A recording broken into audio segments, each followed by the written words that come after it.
कल 3 संख्याएं समझाई थी हमने। कितनी? 3 संख्याएं समझाई थी। कौन कौन सी?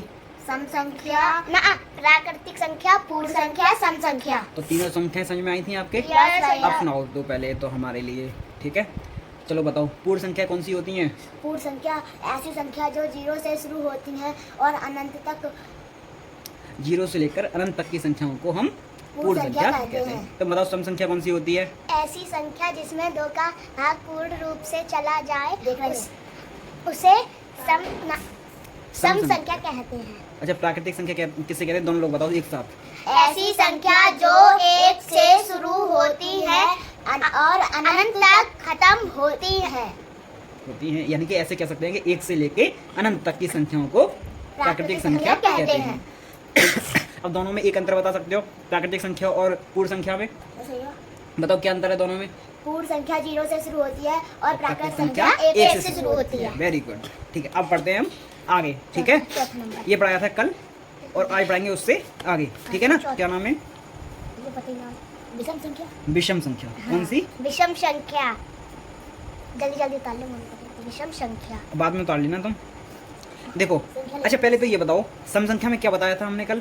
जो जिसमें 2 का भाग पूरा चला जाए। यानी सुनो, पूरा भाग यानी का मतलब क्या है? कि जिसमें कोई भी शेषफल ना बचे, यानी 0 शेषफल आए, उसको हम क्या बोलेंगे? पूरा भाग जाना बोलेंगे, ठीक है। अच्छा, अब हम बात कर लेते हैं विषम संख्या की। किसकी? विषम संख्या की। ऐसी संख्या जिसमें 2 का भाग पूर्ण यानी कि पूर्ण रूप से नहीं जाए उसे हम विषम संख्या कहते हैं। विषम संख्या कहते हैं, ठीक है। आती है ना, उसका उल्टा है। कैसा है? उल्टा। उसमें 2 का भाग जा रहा था तो सम, जिसमें 2 का भाग नहीं जाएगा वो विषम, ठीक है। अब एग्जांपल की बात करें तो क्या 1 में 2 का भाग चला जाएगा? नहीं जाएगा, है ना। तो क्या होगा? 1 हो जाएगी। 3। उसके बाद 2 में 2 का भाग चला जाएगा? चला जाएगा। उसके बाद 5 7 9 12 12 में जाएगा। 2 छिक्का 12 11। उसके बाद 13। आगे हम डॉट लगा दें क्योंकि ऐसे हम कहीं पे भी। अच्छा, 20 के बाद कितना आएगा? 21 विषम संख्या होगी या नहीं होगी? होगी ना। Very good. कहाँ तक? ऐसी कहाँ तक होंगी? अनंत तक। ये भी अनंत तक होंगी। विषम संख्या को पहचानेंगे कैसे? कि जिसमें 2 का भाग नहीं जाए, उसको क्या बोलेंगे? विषम संख्या, ठीक है। समझ में आ गया? इसमें कुछ बताने की जरूरत है? नहीं है। अब कौन सा नंबर आता है? चौथी के बाद आएगा 5वां नंबर। कौन सा? 5वां नंबर। देखिए, ये थोड़ा सा सही से याद कर लेंगे, जो कि बहुत कंफ्यूजन होता है। क्या होता है? भाज्य संख्या। संख्या जी नहीं आते हमें। तुम्हें ऐसे तैयार करवा देंगे कि कभी भूलोगे नहीं, ठीक है। ऐसी संख्याएं जिनमें 1 और स्वयं का मतलब खुद, अपने आप, और उसके साथ साथ किसी तीसरी संख्या का भी भाग चला जाए, उसको हम बोलेंगे भाज्य संख्या। जैसे कि एक संख्या लेते हैं 6। कितनी ले ली हमने? 6। क्या इसमें 1 का भाग चला जाएगा? चला जाएगा। 1 का भाग तो सभी संख्याओं में पूर्ण रूप से चला जाता है, ठीक है ना। और स्वयं का मतलब खुद कितना है? 6। तो 6 का भी भाग इसमें चला जाएगा, है ना। तो इसमें 1 का भाग चला गया और 6 का भी भाग चला गया। जब 1 और 6 यानी खुद और 1 का भाग चला जाएगा तो ऐसी, और इसके साथ साथ किसी तीसरी संख्या का भी भाग चला जाए, इसमें और किसका भाग चला जाएगा? 2 का चला जाएगा। 3 का जाएगा? 3 का नहीं जाएगा? जाएगा, है ना। तो देखो, अब कितनी संख्याओं का भाग चला गया? इसमें 1 का भी चला गया, 2 का भी चला गया, 3 का भी चला गया, और 4 का भी? 4 का नहीं जाएगा। 5 का? 6 का? अब एक संख्या में कितनी संख्याओं से भाग चला गया? 1 से भी, 2 से भी, 3 से भी और 6 से भी चला गया। यानी टोटल संख्या कितनी हो गई? 4 संख्याओं से भाग चला गया। तो इसका मतलब क्या हो गया? भाज्य केवल इससे और इससे तो जाएगा ही जाएगा, इसके सिवा किसी एक और संख्या से भाग चला जाए तो वो कैसी संख्या होगी हमारी? भाज्य संख्या होगी। नहीं आया समझ में? एक बार और सुन लो। भाज्य संख्या हम उसको बोलते हैं जिसमें 1 का और 6 का तो भाग जाएगा ही जाएगा, साथ में इसके किसी तीसरी संख्या का भी भाग चला जाए उसको हम बोलेंगे भाज्य संख्या। और जिसमें तीसरी संख्या का भाग नहीं जाए उसको क्या बोलेंगे, उसको हम बोल देंगे अभाज्य संख्या। ही में समझ लो, उसको क्या बोल देंगे हम, अभाज्य संख्या। जैसे एक एग्जांपल ले लें 7। अब बताओ इसमें किस किसका भाग जाएगा, 1 का तो जाएगा ही जाएगा, मैंने पहले बताया था 1 का तो किसी भी संख्या में भाग लगा दो। अच्छा 2 का जाएगा, सुनो पहले। 3 का, 3 की पहाड़ी में 7 आता है, ये बताऊँ। भाग जाने का मतलब है उसके पहाड़ी में ये चीज़ आती है नहीं आती है। 3 के में, 4 के में, 5 के में, 6 के में, 7 के में, 7 के में चला जाएगा। क्या इस संख्या में किसी और संख्या से भाग जा रहा है? अब ये मत कहते हैं 3.5, बेटा नॉर्मल नंबर लेते हैं, पॉइंट में नहीं लेते हम, ठीक है। तो 1 का भाग जा रहा है और 7 का भाग जा रहा है, और किसी तीसरी संख्या का भाग नहीं जा रहा। जब तीसरी संख्या का भाग नहीं जा रहा तो ऐसी संख्या को हम बोलेंगे अभाज्य। अभाज्य संख्या। समझ आई नहीं आई? पक्का? तो फिर लिख लीजिए अब आप। हम यहाँ पे अब लिखना यहाँ से स्टार्ट करेंगे, ठीक है। अरे ऐसे लगा दिया, भाज्य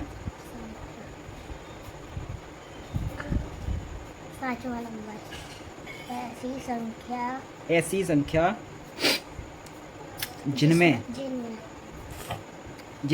1 और स्वयं मतलब खुद स्वयं के खुद के साथ किसी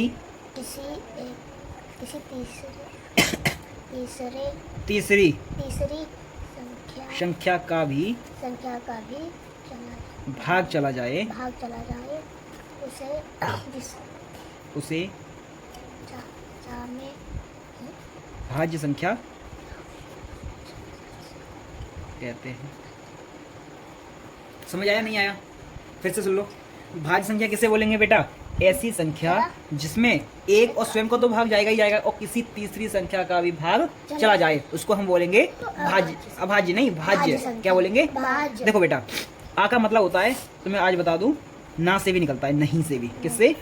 जब किसी शब्द के आगे, अधिकतर शब्दों में, सब शब्दों में तो ऐसा नहीं होगा, आ लग जाता है तो उसको हम बोल देते हैं नहीं की अर्थ देता है। किसका? नहीं का। जैसे कि ये क्या था? भाज्य। अब इसमें क्या लग जाए?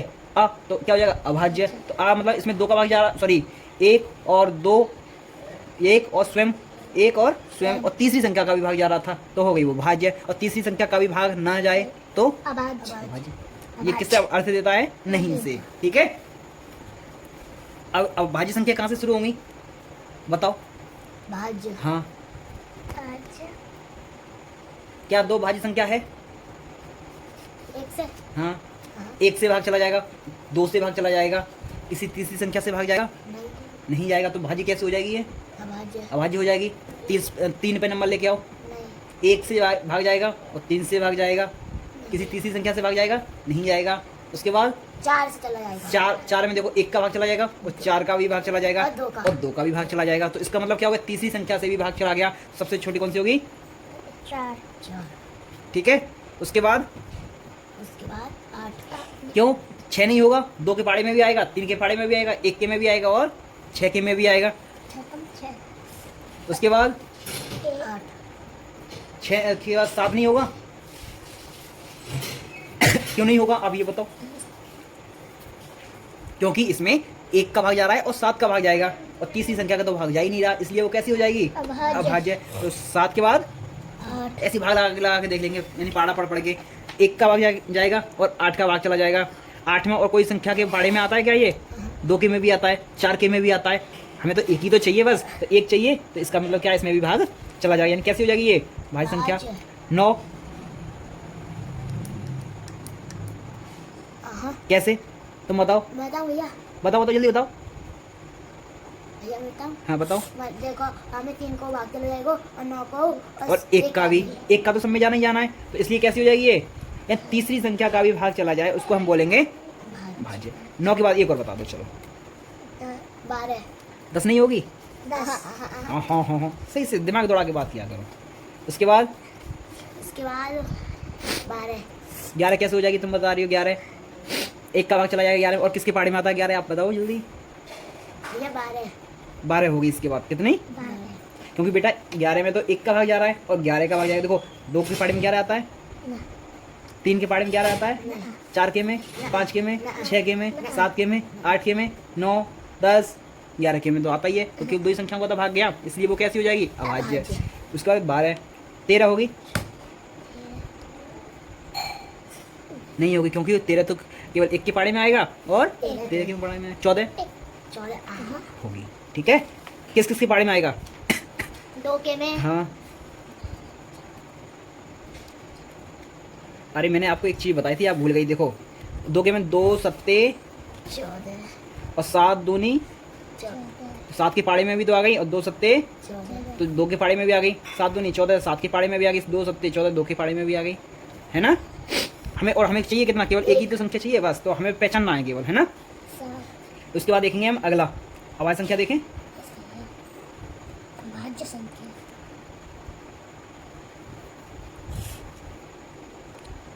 ऐसी संख्या जिनमें जिनमें एक और स्वयं यानी कि खुद खुद का ही भाग चला जाए उसे, भाग जाए अरे अभाज्य संख्या कहते हैं।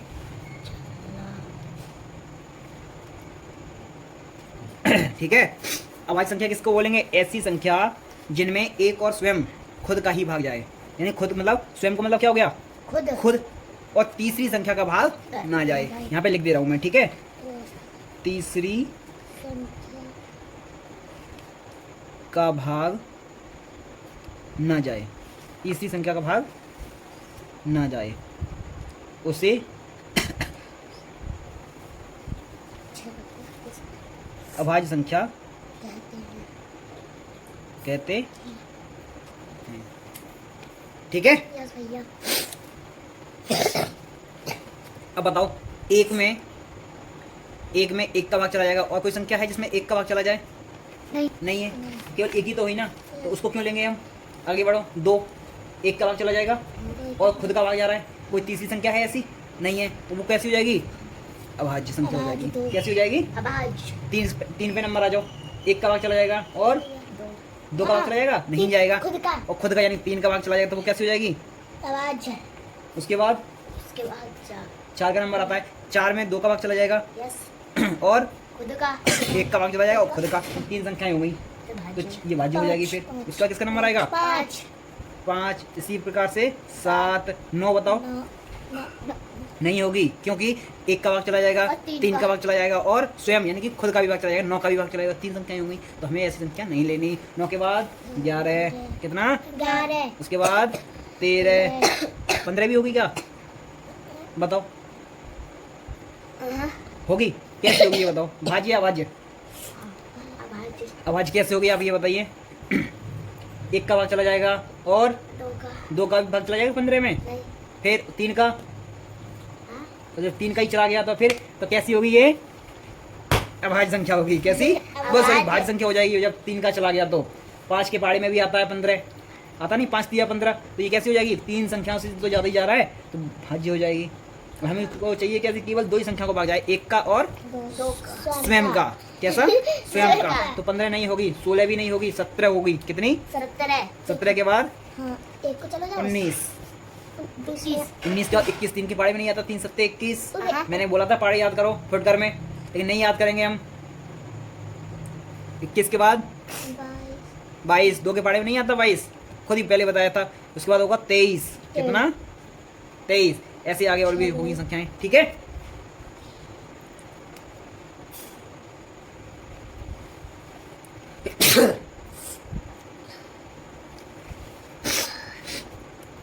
ये हो गई भाज्य और अभाज्य। कल 3 बताई थी, 3 आज बता दी। 3 कल बताई थी, 3 आज बता दी। देखो, विषम, भाज्य और अभाज्य। इससे आगे का आप बताएंगे कल। और अब दूसरा कोई पॉइंट उठा लेते हैं। क्या? दूसरी कोई चीज सिखाते हैं आपको, ठीक है? हाँ, उतार लो, चलो। अब एक नई चीज शुरू कर रहे हैं। कितनी? कौन सी चीज? नई चीज, ठीक है? शायद आप जानते भी होंगे और ना जानते हो तो सीख लेंगे बहुत अच्छे तरीके से, ठीक है?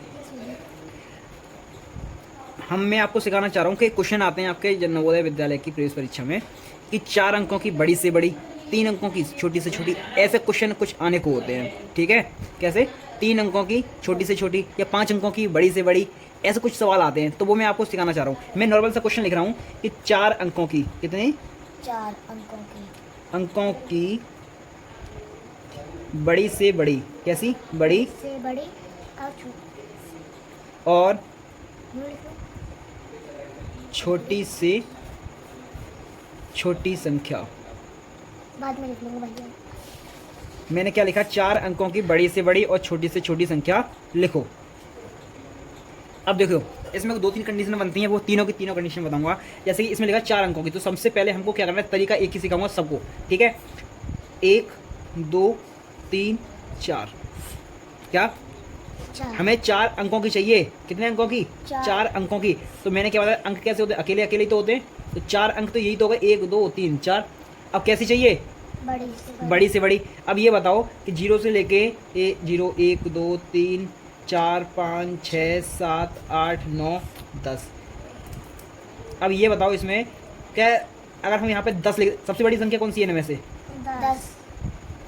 10 है। 10 को कैसे लिख पाएंगे, ऐसे लिख देंगे क्या, नहीं लिखेंगे, क्योंकि ये तो डबल अंक हो गए ना। तो 10 हमारा कैसा हो जाएगा, कैंसिल। अब ये बताओ इसमें से सबसे बड़ी नंबर कौन सा है, 9। तो हमें तो बड़ी से बड़ी तो लिखना है, तो यहाँ पे कितना लिखेंगे, बड़ी से बड़ी 9 9।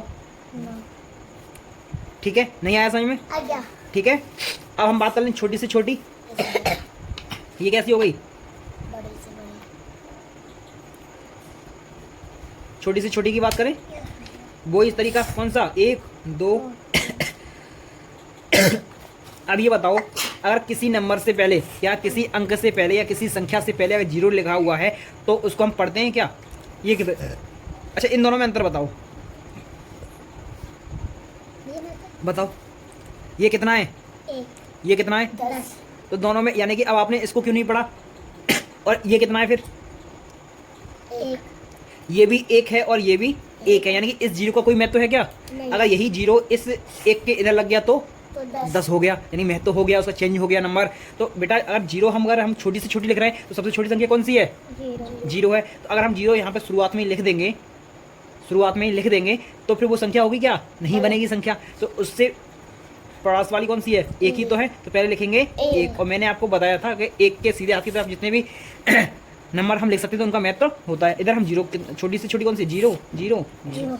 तो ये कैसी हो गई, छोटी से, छोटी, और ये कैसी हो गई, बड़ी से बड़ी। हमने यहाँ पे 0 क्यों नहीं लिखा, क्योंकि फिर वो कितने अंकों की रह जाती, 3 ही अंकों की रह जाती। और सब पे फिर 0 0 लिख देते तो कितनी हो जाती, 0 ही तो हो जाती है ना। और हमें पूछा गया वो कुछ नहीं होता, छोटी से छोटी कौन सी होगी, 1000 होगी। अब कितने भी अंकों की पूछ सकता है वो आपसे।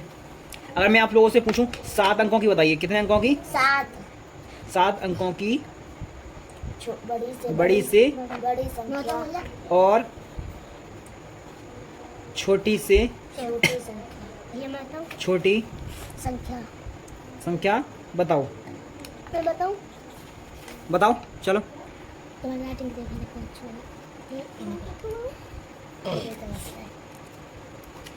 है। कितने अंकों की चाहिए, 1 2 3 4 5 6 7, बड़ी से बड़ी 1 2 3 4 5 6, या में 6 अंक हो गई, ये कैसी हो गई, तो हमें कैसी चाहिए थी, कितने अंकों की, 7, तो इसमें कहाँ 7 हुए, 1 2 3 4 5 6, तो हमें कितने अंक चाहिए थे, 7। तो मैंने आपको बताया था पहले पॉइंट डालिए, अगर 1 2 3 4 5 6 7, 1 के आगे 0 0 लगाते चले जाओ, कभी गलत नहीं होगा।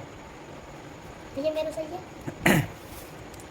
1 2 3 4 5 6, ये बाद में बढ़ाया है, हाँ 1 2 3 4 5 6 7, सही है।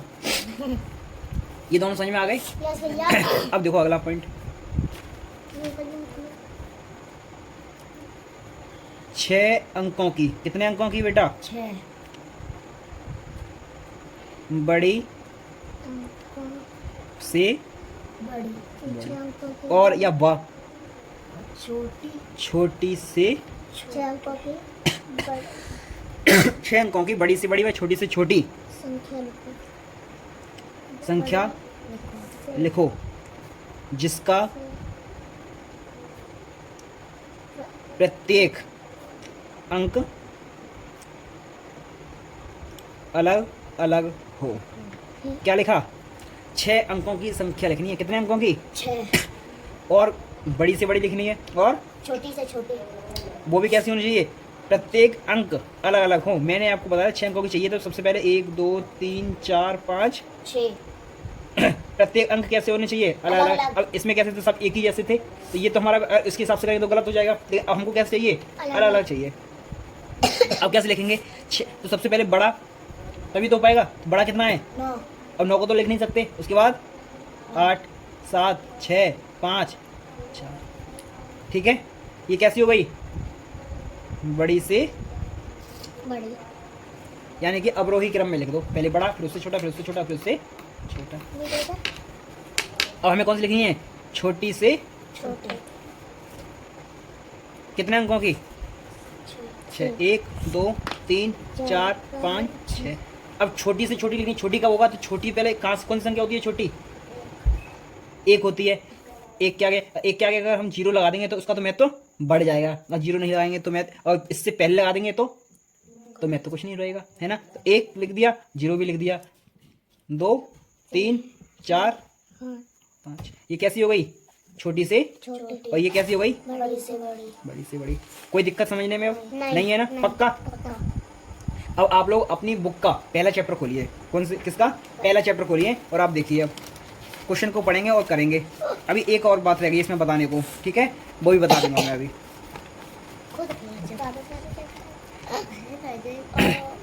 पहला क्वेश्चन पढ़िए आप। बड़ी से बड़ी तथा छोटी से छोटी 5 अंकों की संख्याएं जो अंकों 0 3 6 7 तथा 9 से बनती है। जब कोई अंक दोबारा नहीं आए का अंतर अंतर है। बताइए, का अंतर है। ठीक है, इस सवाल को कैसे करेंगे? देखो, पहले हमें कैसे लिखनी है? बड़ी से, उसके बाद छोटी से छोटी। लेकिन उसमें एक कंडीशन दे रखी है कि हमें इन्हीं अंकों का प्रयोग करना है। तो बड़ी से बड़ी के लिए मैंने आपको बताया था क्या? अवरोही क्रम में। कौन से क्रम में? आरोही अवरोही आता है आपको? अवरोही कौन सा होता है क्रम? देखो मैं बता देता हूँ, आप कंफ्यूज हो रहे हो, पहले वही समझ लो। अवरोही क्रम। अवरोही क्रम का मतलब होता है, मैंने क्या बताया था? आ का मतलब नहीं। एक होता है आरोही, अवरोही। यही तो 2 क्रम होते हैं, आरोही और अवरोही। अब इसमें लग गया आ, तो इसका तो उल्टा ही होगा ये। तो पहले इसको ना समझ लें हम। आरोही का क्रम मतलब होता है आने वाला। कौन सा? आने वाला। अब एक के बाद कितना आएगा? 2। एक के बाद 2। अब ऐसे याद करो, आरोही मतलब आने वाला, आरोही मतलब आने वाला, आरोही मतलब आने वाला। अब एक के बाद कितना आएगा? 2। एक छोटा है या 2 छोटा है? एक। यानी कि तो सबसे पहले आरोही क्रम में कैसे लिखा जाएगा? छोटा या बड़ा? एक ही तो लिखा जाएगा। उसके बाद 2, मतलब उससे बड़ा, फिर उससे बड़ा, फिर उससे बड़ा। अवरोही मतलब इसका उल्टा। इसमें कैसे लिखा था? पहले छोटा लिखा था, बड़ा लिखा था? छोटा लिखा था। कौन से क्रम में? आरोही क्रम में। और अवरोही में कैसा हो जाएगा? उल्टा। तो पहले इसमें कैसे लिखेंगे? बड़ा। पहले बड़ा, फिर उससे छोटा, फिर उससे छोटा। अब मैं यहीं पे लिख दे रहा हूँ थोड़ा सा समझाने के लिए। आरोही क्रम मतलब आने वाला, आने वाला। तो आने वाला कैसे आएगा? 4 के बाद कितना आता है? 5। और 4 और 5 दे रखा हो, वो कहते हैं तुमसे कि आरोही क्रम में लगाइए। कौन से क्रम में? आरोही। तो सबसे पहले कौन सा आएगा? 4। तो आने वाला मतलब पहले छोटा, फिर उससे बड़ा। बात समझ में आई नहीं आई? अब पहला क्वेश्चन क्या था? अब पहला क्वेश्चन उठा लो, अब तो करेंगे। मैं समझा देता हूँ। ये पिछले साल में आया है, देखो 2019 में आया। ये कब आया क्वेश्चन? 2019 में। बड़ी से बड़ी तथा छोटी से छोटी। बड़ी से बड़ी लिखनी है और छोटी से छोटी। राइटिंग पे ध्यान नहीं देंगे, ठीक है। ये पकड़ लो इसको। कितने अंकों की? 5 अंकों की। दोनों संख्या कितने अंकों की लिखेंगे? ज़्यादा तो नहीं होगा। 1 2 3 4 5। ये भी कितने? 1 2 3 4 5। अब ये क्या कह रहा है? 0 3 6 7 9 अंकों से बनती हो। अब ऐसा नहीं है कि साहब हम अपनी मर्जी से लिखते जाएंगे। वो कह रहा है कि इन्हीं अंकों से बनानी है। कौन कौन से अंक दे रखे हैं उसने? 0 3 6 7 और तथा 9। यही तो अंक दे रखे हैं आपको। अब बड़ी से बड़ी लिखनी है, मतलब पहले बड़ी आएगी। तो बड़ी कौन सी है इनमें? 9 उसके बाद 7 उसके बाद 6 उसके बाद 3 उसके बाद 0 ये कैसी हो गई? बड़ी से बड़ी बड़ी से बड़ी। और छोटी से छोटी लिखेंगे तो इसका उल्टा कर देंगे। तो छोटी से छोटी पहले सबसे छोटी कौन सी है? 3 3 है, क्योंकि जीरो तो है बहुत मानी। अगर हम जीरो पहले नंबर पे लिख देंगे फिर वो कितने अंकों की रह जाएगी? 4 ही अंकों की रह जाएगी, क्योंकि जीरो का तो फिर कोई महत्व नहीं रहेगा। तो पहले कौन सी? 3। उसके बाद 0 उसके बाद 6 6 उसके बाद 7 9 और छोटी से छोटी ये हो गई और बड़ी से बड़ी ये हो गई। अब दोनों का क्या पूछ रहा है बेटा? अंतर तो घटाएं अंतर का मतलब घटाना। घटाना। अब इसमें से इसको घटाना है। हमारा उत्तर क्या होगा? मिल जाएगा 9 7 6 3 0। ये 30 6 7 9। अब आप खुद से करेंगे इस घटाए को, ठीक है? करिए अभी। भैया मैं क्या मेरे पास सही है एकदम, ठीक है? अब मैं क्वेश्चन दे रहा हूँ बुक से, ठीक है? बुक है तुम लोगों के पास? अब बुक है तो उसमें टिक लगा लेना, ठीक है? पकड़िए, मेरे पास एक ही बुक से कर लेना घर पे जाके। भैया मैं तो देखो लगा दूंगा। दूसरा चैप्टर आ गया, पहला चैप्टर देखो। पहला सवाल हो गया। कौन सा था तुम्हारा आंसर? दिखाना। Double 6 951 double 6 900। सही से देखो, डबल 6 कहाँ है पहले वाले में? तीसरा है डबल 6 900। तो हमारा आंसर कौन सा हो जाएगा? समझ आ गया? अब इसमें क्या करना है आपको? 5 के स्थानीय मान निकालना है। क्या? 5 का स्थानीय मान निकालो। 2 अंक दिखाई दे रहे हैं, एक ये वाला और एक ये वाला। दोनों का स्थानीय मान निकालोगे, उसके बाद दोनों को क्या करना है? योग। योग मतलब जोड़। क्या करना है? ठीक है, देखो लाओ लिख दो। अंतर का मतलब होता है घटाना। घटाना। क्या? योग लिखा हो या फिर लिखा हो योगफल। क्या? या फिर लिखा हो जोड़ या फिर लिखा हो कुल या फिर लिखा हो कुल। तो इन सब का हमें क्या करना रहेगा? जोड़। घटाना। ठीक है, योग यहाँ पे माइनस। और इसमें क्या लिखा है? पहले तो 5 के स्थानीय मान निकालोगे दोनों के, उसके बाद जोड़ कर दोगे। अब अगला क्या कह रहा है? 5 अंकीय यानी 5 अंकों की बड़ी से बड़ी और छोटी से छोटी संख्याओं जिनमें सभी अंक भिन्न। भिन्न का मतलब होता है अलग अलग, जिसमें सभी अंक कैसे हों? अलग अलग हों। का अंतर यानी कि पहले तो सबसे बड़ी लिखनी है, फिर सबसे छोटी, जिसमें अंक एक जैसे नहीं होने चाहिए, और उन दोनों का अंतर निकालना यानी घटाना है। फिर उन दोनों को हो जाएगा। ये 4 सवाल करके लेके आओगे आप। चलो और दे दूं, और पढ़ेंगे और करेंगे। ऐसा नहीं है कि मैं 4 दे रहा हूँ, 4 ही होने चाहिए। पढ़ो और करो, पढ़ो और करो। जो ना आए वो मुझसे आके पूछो। भैया कहाँ तक आए? भाई कहाँ तक किया? जहाँ तक आए वहाँ तक करो। अगर सब कर सकते हो देखो, मुझे बताने को कुछ नहीं है, मैं कह दूँ हाँ सब कर लेना, सब हो जाएंगे क्या? नहीं होंगे। जितने आप कर पाओ पढ़ो क्वेश्चन को। हाँ तुम्हें लगता है हाँ ये हो जाएगा, सरल है, कर लो। और नहीं हो रहा फिर हमसे आके पूछो। कहने का मतलब ये है, ठीक है? अधिक से अधिक करने की कोशिश किया करो, ठीक है बेटा? आज के लिए बस इतना ही। Okay, bye bye. Bye bye.